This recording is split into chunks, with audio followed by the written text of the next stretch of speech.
Hello, welcome to Season 2, Episode 3 of the Intel with Greg Cosell. And in this episode, we are going to cover defensive linemen. I'm Geoff Mosher alongside Adam Caplan. With us is the man who this show is named after, Greg Cosell from NFL Films. He's also the co-host of, or the host of the NFL Matchup Show on ESPN, and he's on our Inside the Birds pregame live. Greg, we've done corners, we've done safeties, got to get into the D-line. There's a lot of good defensive linemen slated to hit free agency.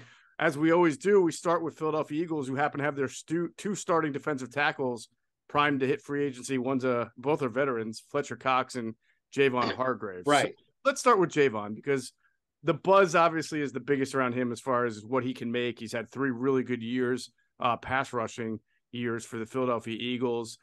What does the tape show you about Javon Hargrave, and what kind of team would be interested in having Javon Hargrave? Well, based on certainly what he did last year, but I think he's done it for the most part, much of his career, even prior to the Eagles, is you're getting a player who can really fit in almost any scheme. I mean, we saw him last year win in multiple ways as a pass rusher. And the key thing is pass rush juice. That's what most teams are looking for. I mean, he can win with speed to power, the bull rush. He can win as a gap penetrator. So assuming there's no drop-off in his play, and again, he is getting older, but assuming no drop-off in his play, you're dealing with a guy that would be an upgrade for most teams as an interior defensive tackle. So, I would think Hargrave, and Adam, you know the numbers better than I do, so I always defer to you on that, but you're getting a really good interior defensive tackle with a good pass rush skill set. Do you, Greg, have any issues with his run defense? I thought there were times this year that both Eagles defensive tackles, Cox and Hargrave, were moved by double teams. But you do see that, relatively speaking, every week in the NFL with good double teams. You can always cherry pick a play here and there and say, well, they're getting moved. But that does happen in the league. I don't think he's a poor run defender, Adam, by any stretch of the imagination. But I think all three of us know that if you're going to sign a player like Hargrave, you're signing him because he can rush the quarterback. Okay. This is what the league is. You're not – if a team is willing to pay Hargrave big dollars, the meeting is not starting in their offices by saying, we're going to sign him for big dollars because he's a good run defender. That's not the way the meeting is going to start. Sure. Let's stay on the Eagles theme and Fletcher Cox before we move to the other teams and other players. He does turn 33 in December. What did the tape look like to you last season? Yeah, and I think he was much more up and down in terms of his tape this year. He showed flashes of being Fletcher Cox, but I don't think he played that way on a consistent basis. And his age would lead me to believe, and as I say, Adam, you're the one I would defer to, I don't think he would get a big deal. I think he would be more of a 1-year, maybe at most 2-year deal. I don't think that he'd be in high demand. I think he at this point in his career would be a player that if you've got a pretty good D-line and you just need a player to fill in, and he's not at the point in his career where he can play 60, 70 snaps a game. So I think he'd be more of that at this point. You could argue he's had a Hall of Fame type career, but at 33, he's not that player right now. Greg, what can you tell us, if anything, on Sean Desai and how he might, because we're still waiting to hear more from him on front 4, front 6 personnel preferences, how he likes his linemen, how he deploys them. What would you expect that he would want from his front 4, especially? I think Sean Desai, you have to understand, you always have to look at a coach's background. Now, keep in mind, he was with the Chicago Bears when Vic Fangio was there. That's somewhat of his background. And I think that's one reason the Eagles made the hire, because I think methodology-wise and concept-wise, there's not going to be significant changes in how they play. Now, obviously, a coach comes in and he tweaks and he does certain different things. We know that. But I think overall, one of the reasons, and I don't know Sean Desai personally, but I think one of the reasons that the Eagles were interested in him and he got the job is because there's not going to be any kind of real dramatic change in how they approach defense. Obviously there'll be different people because there's 7 or 8 free agents. They can't sign them all. Maybe they can only sign 1. We don't know. Maybe they can sign 3, depending on what the market bears. But when all's said and done, they're not going to be starting. They're not. Let's put it this way: they're not going to be learning a brand new language. Gotcha. So that opens the door for, it's not like we might see a radical change of what they like up front. No. We always talk about familiarity. So with Sean Desai, who was just last year in Seattle, one of their free agents is a defensive lineman named Poona Ford, who we've talked about a lot. We're always fascinated with his little size. Did not have a very good year, by the way. He had a really good year in 2021. And in Seattle, they thought he was on the way to becoming a really, really good player. And it looked like that in 2021. And in 2022, he did not have the kind of year that they anticipate, which is one reason why Seattle's defense wasn't very good up front, because Poona Ford was expected to be, I don't want to say, he's not Chris Jones, not that kind of player, but, he is a smaller defensive lineman, but very quick, very light feet, very quick, can move well, but he just did not have a very good season. A guy that I know the Vikings would like to have back is Dalvin Tomlinson. They're trying to figure out how to do that. What are your thoughts on Tomlinson? Tomlinson is your big run stuffer type. I mean, in a sense, he's probably similar to a Linval Joseph, maybe moves a little better, but I think ultimately in terms of deployment within the context of a defensive front, he is more of that kind of player than a pass rusher. So he's more of a run stopping defensive tackle, big, physical, good player. He's been a good player in the NFL. Those players normally don't get big deals because they're run defenders more than pass rushers. But again, if you're looking for that kind of player, I don't know if the Eagles would be looking for that kind of player at this point. I think the goal would be that Jordan Davis would be an improving player, and therefore, he would fill that role. But that's what Tomlinson primarily is. Right. It seems like, Greg, you're saying he's still too good to be. The Eagles might look for a Linval Joseph backup to Jordan Davis, or someone who could play more snaps in case the Jordan Davis transformation slows. But it sounds like Dalvin Tomlinson, in your mind, is still a starting, run first and second down type player. Yeah. I mean, if the Eagles are looking for a pass rusher, and I don't know where you were going next, but a name that comes to mind to me, if you're looking for somebody who has pass rush traits and has athleticism and movement, you're talking about Draymond Jones. Is Draymond a more of a 3 or a 5? How does he play? He would be more of a 3 gap player. I really liked him coming out of Ohio State. He was an excellent pass rusher. He has a quick first step off the ball. He's got short area juice. He can play the run as well, but he certainly can create pass rush production. I would view him as a player who's potentially ascending depending on where he goes and how many snaps he gets. I think he's the kind of guy, and maybe a lot of people don't know him, but I think based on his tape and based on his traits, he's the kind of guy, Adam, and again, jump in here, please. Yeah. I think he's the kind of guy that could get a long-term deal at a pretty decent number. Yeah, because he's a young guy, 26. This is his first big deal. He was a third rounder in 2019. He played in the Fangio scheme, but the word I've heard, he's got a little bit better upside than you think for these D linemen in the Fangio scheme. Sometimes they don't put up big numbers. That's exactly why I said what I said, because he's got, like I said, I think he's an ascending player in the right system. I mean, I think in the right system, he's the kind of guy that could end up getting you 12, 13 sacks as an interior lineman. Wow. Okay. Interesting. Wow. Okay. So sticking with that theme here on some 3 techniques that can get up the field, Greg, one of the guys that the Eagles were looking at, if they didn't get Javon Hargrave 3 years ago, was David Onyemata. They both wound up signing similar 3-year deals. Onyemata with New Orleans, he went back to the Saints where he already was. Where is he at this stage of his career? I think Onyemata is more of one of those solid interior players. I don't think Onyemata, it gives you true. If you're looking for true pass rush juice, I don't think he's that guy. I think he's a really solid interior player.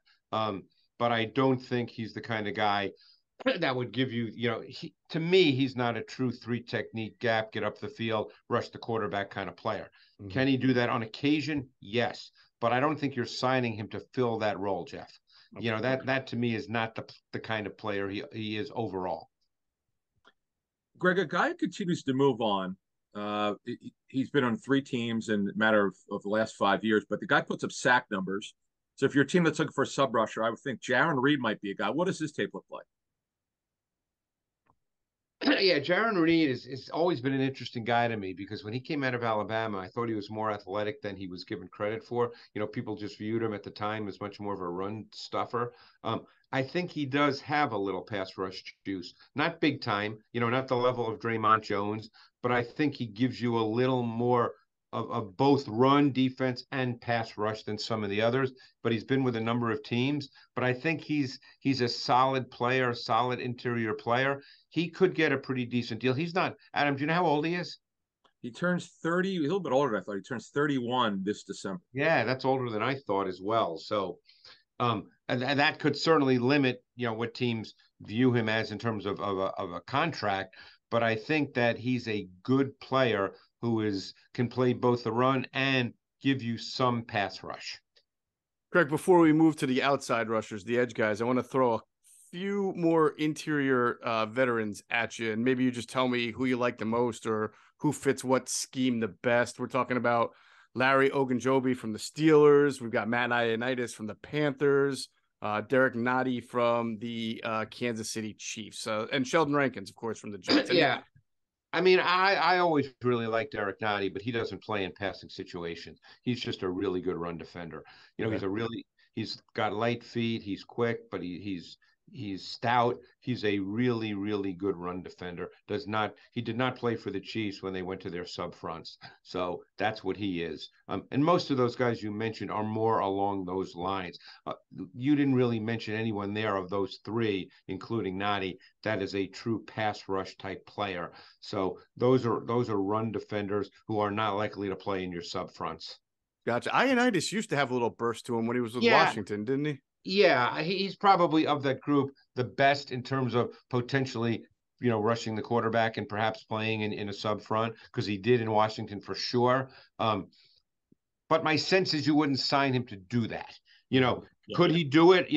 Yes. Could he play in a sub front? Yeah, but I guess my point is, if you're deciding between Draymond Jones and Ioannidis, you're not saying they're the same guy. Yeah. One guy is a definite pass rusher who can bring pass rush juice, and the other guy once in a while, but that's not why you'd be signing him. Let's take a look at some of the edge rushers. The guy that I've always been fascinated with is Marcus Davenport, Greg, a guy that things give a ton for, and unfortunately, they didn't get what they were hoping for. I think over the years, he just flashed. So, what are your thoughts on him? Yeah, he's a speed to power guy. I mean, he's not bendy and flexible. He's a strong kid. He's a bull rush kid for the most part. Obviously he's an edge player, although you can bring him inside as well if you choose to because of his size. So he can play in your base. He can play in your sub packages. The Saints were a team that used a lot of stunts and slants. He did all those kinds of things. He can set the edge against the run. Obviously, he did not have a great year in 2022. His production dropped significantly, but he did have, I believe, close to 10 sacks in 2021.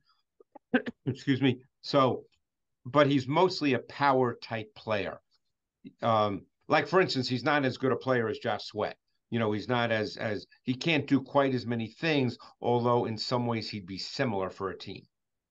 Now, they drafted Peyton Turner a couple of years ago, hoping he would be kind of emerged. What kind of year did Turner have that they're potentially we don't know going to let Davenport walk? Yeah, we don't know what Turner is just yet. I mean, he hasn't played quite enough. The sample size isn't large enough. They probably have a good idea. We're not there. But Turner has certainly not emerged on Sundays yet. Yeah, he had a major injury in 21, and he just hasn't really contributed yet. Yeah, he hasn't really come back. But he has got some size. Remember, Greg, you liked Peyton Turner, right? I did like Peyton Turner quite a bit coming out. Yes. Yeah. He just hasn't played enough, and he was hurt. Yeah, I think we were all surprised. As much as you liked him, I think we were all a little surprised by how high he went in the draft. I think he was a mid-first round pick, or he was a late first round pick. Yes. Yeah. Out of Houston, right? Correct. Correct. Yeah. Oh, one of my favorite sleeper DNs. No one, because he's on a bad team, is Zach Allen. Greg, what are your thoughts about Zach Allen of the Cardinals? Yeah, Zach Allen is kind of a multiple front player. You can line him up in different spots. He's not a true edge rusher. Um, when you watch the Cardinals defense this past year, he rushed from multiple alignments. So that gives him versatility in your front. There were times they lined him up as a zero technique, standing up. So, he's a really good run defender, but he's long, so he does give you some pass rush, but he's not a true edge rusher, even though he can line up there at times. But he's a multiple position, multiple front defender, gives you a ton of versatility. Overall, a really good football player, just not a pure pass rusher. So he's kind of I'm trying to think of guys like you don't see a double-digit sack, but you see a guy who collapses a pocket for others. Could he get double-digit sacks in a given year, depending on the team and the scheme and how it plays out? Yes, but he's not. You're not just going to line him up on the edge and say, "Go get the quarterback." He's not that guy. Gotcha. Now, one guy who has been that guy, and I feel like we talk about him every year because he's seemingly on a new team every year, is Yannick Ngakoue, who's always been a great. I knew you were going there.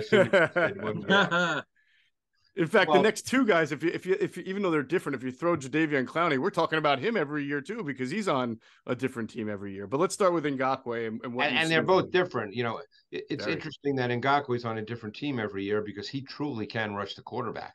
But he's viewed more. He's a sub-package player now. It's a sub-package league, but he's a pass rusher, and that's what he is. He's really not much more than that. But he can be a really, really good one. He's got juice off the edge. He can bend. He's got flexibility. I mean, look, he led the Colts in sacks last year. He's had double-digit sack seasons. What's his age at this point? Do you know? Ngakoue? Yeah. He turns 28 in March, later this month. Boy, it seems like he's been around a long time, doesn't it? He's been on 5 teams. 5. I know. Greg, was he an odd fit for a Colts defense that otherwise seems like, Chris Ballard likes to put kind of a power defense. Of course you have to rush the passer, but you're trying to stop the run and be a bully first. Yeah. And Geoff, you know this. I mean, I'm not telling you anything you don't know. Every team needs to rush the quarterback. Right. So there isn't a team that doesn't want an edge pass rusher that has burst, that has the ability to bend and flatten his rush path to the quarterback. Every team wants that.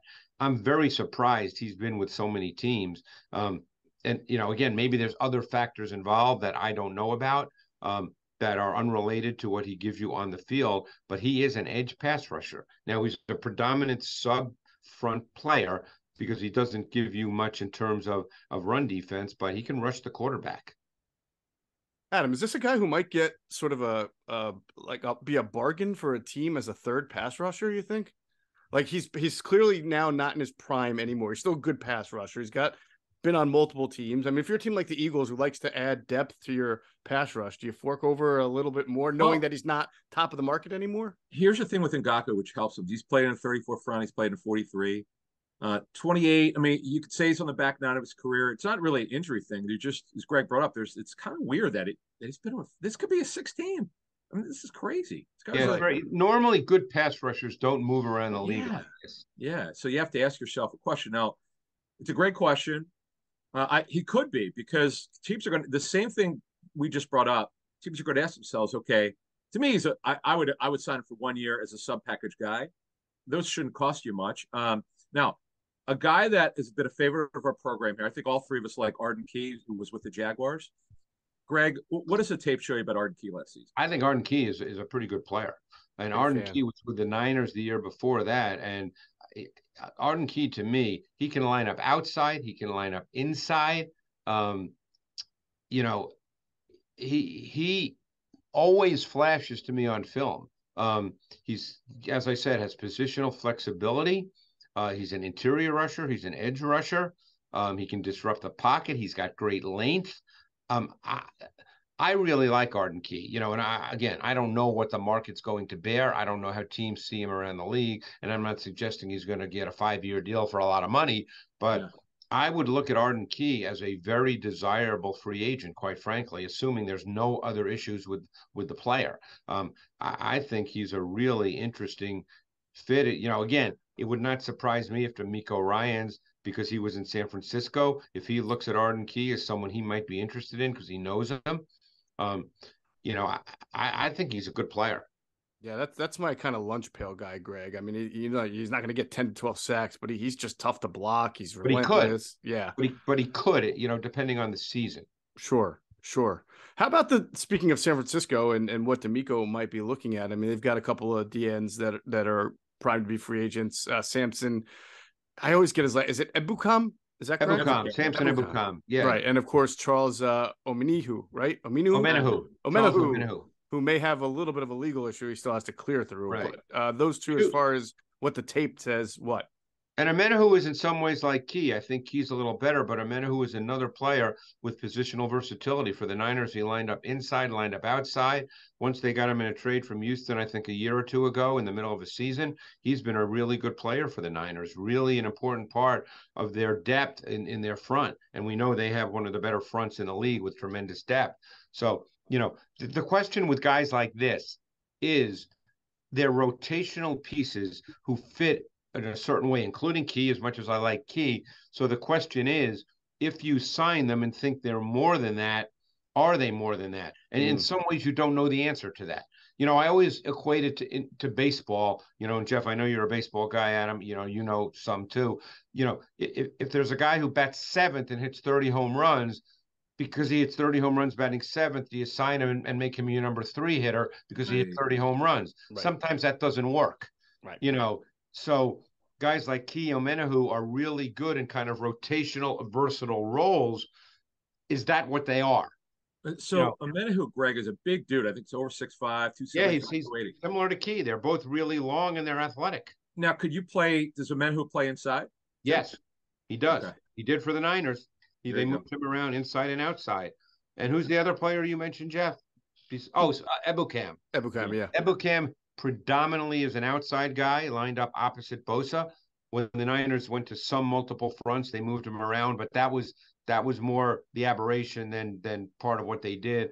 So he's primarily an outside guy, an edge player, good player, not a dominant. You wouldn't be signing him and saying, okay, we're good to go with our edge pass rush. He's more of the second guy, gotcha. And obviously they had a pretty good first guy in San Francisco. Right. And how about William Golston from Tampa Bay? William Golston is just a hard-nosed, tough, more of a defensive tackle, got great length, strong, powerful, sort of control the point kind of guy. He's not really a pass rusher. Right. But he's a big dude. I actually met him. He was at NFL Films a couple of years ago, and they brought him to my office, and I said hello to him. And he's a huge man, but he's an interior defensive tackle. Yeah, he's got a couple of years on him now too, if I'm not mistaken, right? Yeah, he does. He's probably, I would think he's over 30. Yeah, I would think so. So we know there is going to be some cap casualties, and one of the guys we haven't discussed is a guy who was just very recently cut and has been a pretty good pass rusher from the edge in this league for a while, and that's Frank Clark. Yes, from the Kansas City Chiefs. So when you watch his tape, I mean, you watch a lot of Kansas City this year. Is he still a premier pass rusher? Is he still a good? Where is he at right now in his career? I think he's a good pass rusher. I think that he's an explosive kid. He can win off the edge. He can win on the high side. He can bend. He can flatten. He can get to the quarterback. He's shows explosive traits at times. He's a good pass rusher. Again, there's a lot of cap casualties now, so you don't know why he was a cap casualty, but because I don't know his salary, I would think. Adam, he signed a big deal a couple of years ago, did he not? He did, and they restructured last year. They tried to lower his cap number. They just could not find a middle ground. Yeah, so I mean, maybe his agent doesn't want to do that, and they just said, hey, let's release him and move on. But he's still a good player. He's a guy, again, I don't know Frank Clark, so let's assume everything's okay with all that stuff. He's not old, and he can rush the quarterback. He's the kind of guy, if you're comfortable with everything else, that could get a pretty good deal because there's no question he can rush off the edge. Yeah, he turns 30 in June. Now, is he a guy that they'll line up a nickel at all inside, or is he just strictly an outside pass rusher? He's, I would say, high percentage an outside pass rusher. Okay. Interesting with the Chiefs because, he's obviously a big part of their 4-man rush. Yeah. Karlaftis had a nice rookie. What did you think of Karlaftis' rookie year? I think they found out about Karlaftis, what I kind of felt watching his tape coming out of college, that he's better inside because they played him outside early, and then as the season progressed and they went to their sub, they moved him inside. That's what I thought he was coming out. I did not think he was an edge pass rusher coming out of college. So when they wanted to rush the passer and keep Chris Jones inside, it was often Karlaftis and Jones as their interior rushers? At times, yes. With Clark and who am I forgetting on the outside? Did they they had Michael Dana who played both inside and outside. Right. Yeah. Interesting. It'll be interesting to see what the Chiefs' plans are there, because that's a big piece. Maybe he'll go back. Maybe he's just being allowed to see what his market is. Right. Adam, what do you think happens with Frank Clark? Is he, by the way, your number one? Does he become your number one edge rusher in your power rankings for free agents? What he Greg's, because I know we were going to go to Draymond Jones. I just think Draymond Jones, because obviously he's much younger, and Greg just talked about his upside. Man, when Greg said he could, hey, you never know, 12 or 13 sacks. I mean, I think he's capable of that. Yeah, sure. I don't want people to think that means he's, if he doesn't get 12 sacks, I'm wrong. Doesn't mean he will, right? Just saying his upside. He's capable of that. He's that kind of interior player. Yes. Yeah, and he's got movement ability. Yeah. I would probably put Jones, then Clark. See, Davenport. Greg, let me ask you one thing about Davenport. How old? Davenport's not old. No, I know he's a wild card to me, man. He can be good when he wants to be. Doesn't he? He's had moments where he's looked really good. That's what I mean. That's what I want to get to. There are moments. And he's a big man. He's probably in the 6'6", 270, 275 range. Yeah. He's got length. He's got power. He's got some bend, but that's not his game. He's not one of those guys that's going to scrape his knee as he bends and could get to the quarterback. But he's a powerful guy, and he can play the run as well. Davenport's 27 in September, so he's still got plenty of time left. Yeah. Interesting. It feels like you mentioned Clowney, and Clowney is interesting because he's different than Ngakoue. Normally, pass rushers don't move around. Clowney is not a pass rusher. That's why he moves around, because he's not a good edge pass rusher, and every team finds that out. Clowney is much more of he rushes best from the inside. He's a power player. He's very stiff, Clowney. He can't bend. And that's one reason he can't rush the quarterback from the edge. And imagine telling teams that about 8 years ago when he was the number one pick for two years in a row. He would have been the number one pick. All because of that hit that he put on the South Carolina kid. Yeah, the hype. When no one blocked him. Yeah. I know. That's right. It was an unblocked hit. Yeah. It's funny because I just compared to this show to what we did last year. Last year, it seemed like there was a bigger free agent crop of sort of that outside linebacker edge rusher, like Hassan Reddick we talked about, Agba from Miami, right. The kid who re-signed with the Titans. I can't remember his name all of a sudden. Landry, right? Yeah, Landry, and he missed. Yeah, and he had a great year last year. Signed the big deal, and then unfortunately tore his ACL in the preseason. Yeah, and then Charles Harris we talked about. This year it seems like you got more of your conventional 4-3 end. That's going to be the kind of and what's so interesting to me is that obviously we saw what Hassan Reddick did in Philadelphia. It would seem to me, and again, I'm not studying each guy in great detail, so maybe someone who studies each guy in more detail will tell me I'm wrong, but it seems to me in the right situation, someone like Ngakoue could be like Reddick. He's got that kind of skill set in terms of rush. I'm talking about rushing the quarterback. Not an overall game. I don't think anybody sees Ngakoue that way, but he can rush the quarterback. No, the speed is certainly, it's always been there. And the bendiness, right? Even when he came out of Maryland, that's what he did. Right. Yeah. Right. Yeah. Fair enough. All right. Good stuff, Greg. We've just wrapped it up there with defensive tackles, defensive ends, all the people across the defensive line. Again, if you missed corners and safeties, those were episodes 1 and 2. They're available on all Inside the Birds platforms, podcast, and YouTube.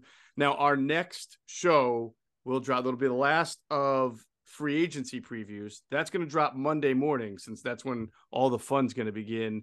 Oh. And we're going to close it off with Greg. I believe we agreed on some running backs. Whatever you guys like. We're going to do running backs, but then we're also going to get into some of the free agents that we might not have discussed. Since it's a big running back class this year, as we know. Right. And that will drop Monday morning. Caplan told me before we start the draft that we all have to run 40s. Oh boy, I thought that was only Rich Eisen's deal, man. We got to do that too. I wonder if I could break a 6. Yeah, or I don't want to do the vertical jump. I'll be a torn Achilles waiting to happen. No. Well, is it by the 40 way, yards or 40 inches? Because yeah, right. When you were a hooper, could you get up a little bit? Could you jump? I could jam, yes. Really? Wow. What do you mean, On a really? 9-foot hoop? What do you mean, really? You say mean, that the like guy's 6'5", right? He should be able to dunk. well, I wasn't 6'5", but I was 6'4". Although I'm not quite 6'4" anymore, but these things happen. Well, I was assuming in the 70s your hair was a little bit more out, and that would make a 6'5" like Fletch. You know, no, exactly. Right. All right, good stuff. Awesome stuff. And again, look forward to finishing. And once we finish off free agency with Greg, it's not over. The show continues with draft preview. So the following week, we'll get right into previewing positions with Greg in the NFL draft. Can't wait to get into that with you, Greg. It's been awesome. Thanks a lot. So for Greg Cosell and Adam Caplan, I'm Geoff Mosher. You've been watching the Intel with Greg Cosell.